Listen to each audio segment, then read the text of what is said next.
All right, welcome back. Wing News is Campaign Central, Day 2 at the Democratic National Convention. It might have resonated with voters. And here to discuss this more, political consultant Dr. Bart Rossi. Good to have you on this morning. Nice seeing you. Always hearing your opinion about these matters here, as a lot happened at the DNC Day 2. Let's dive right in. What is your, Dr. Rossi, your biggest takeaway from last night?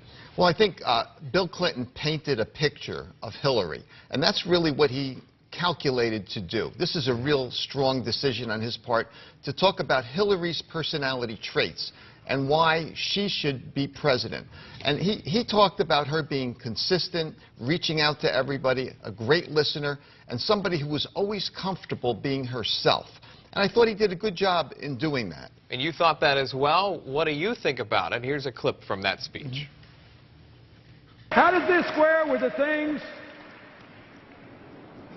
that you heard at the Republican convention? How do you square it? You can't. One is real, the other is made up.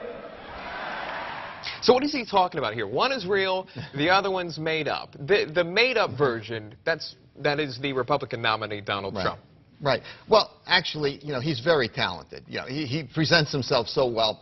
And he made that really simple, because every politician gets a lot of stuff thrown at them. It's not really true. Some of it's made up. Some of it's a spin, partially true. So Hillary's had a lot of that.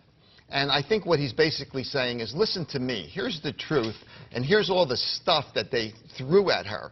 And you've got to make a decision. Go with all of these good qualities that she has. So he's making it really kind of a black and white issue. And of course, there's some in between there. There's a lot to tackle here. So what I'm getting from you is that Bill Clinton, former president, steps up. Also, Hillary's husband steps up and tries to repaint a new image, if you will, of Hillary, this family person, and then all these different ideals. Then we have the divide that we're talking about, these issues on hand between officers and civilians. Right. And then we hear from Eric Holder here. In fact, we have a clip of that, too. It is not enough for us to praise law enforcement officers after they are killed.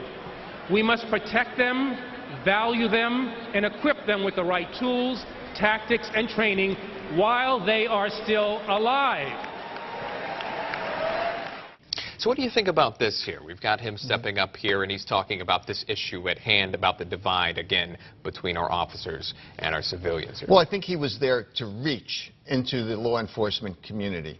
I think he wanted to show that the Democratic Party is not just for protesters and folks that want to highlight their own issue, but it was a reach into law enforcement to say, you know, we're with you, police officers, and we do understand law and order as well. We'll see if that resonates. Okay, real quick, tonight, the big headliner, we've got Vice President Joe Biden, of course, President Obama, set to speak tonight. Right. What do we expect them to talk about? I think he's going to be pretty hot. He's going to be talking about Donald Trump. He's going to try to spin the positive, everything positive in the economy that's going on. He'll highlight some things that can be improved. But you know, Obama has a certain trait. I call it simplicity of thought. When he speaks, you kind of get it. You understand what he's saying, and I think he's going to make it crystal clear where he is and where the other side is. Political analyst Dr. Bart Rossi, thanks so much for joining us this morning. Thanks. Of course, we'll find out what happens tonight, and you'll be here tomorrow to break it all down for us.